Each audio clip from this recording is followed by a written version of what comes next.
فأسقطت بنت الهدى وحزنا جنينها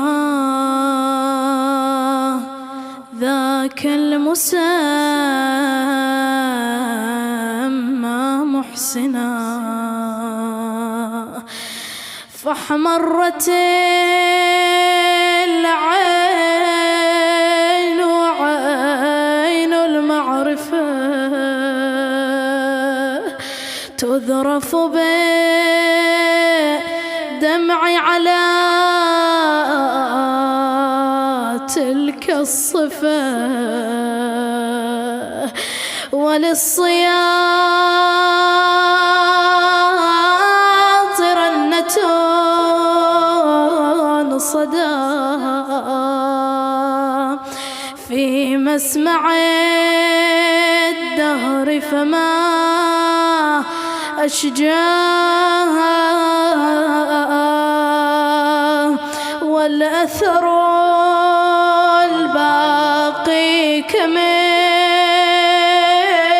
الدملج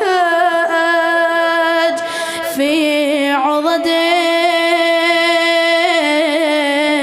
الزهراء أقوى الحجج. بعد يا شاعر وين الأعظام؟ قال ومن سواد متنها اسود الفضاء، يا ساعد الله الإمام المرتضى،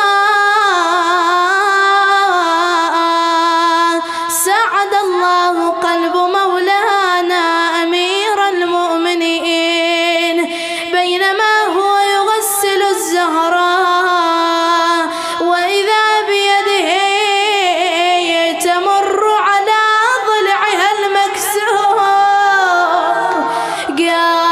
قال كسر الضلع حسوا هيج إحساسه، وراعي الباس أصبح من كسر باسه، وتسند على الجدار وظل ينوح لما شاف صدر أم الحسن مجروح، ولولا رحمة الله كان روحه تروح على فراق العزيزة تخلص أنفاسه. بعدها وكان اسمه تقلش فيك يا كرار، ما تصبر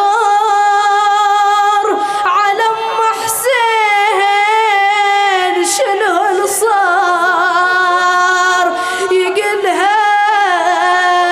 يقلها خرق صدر أم الحسن مسمار،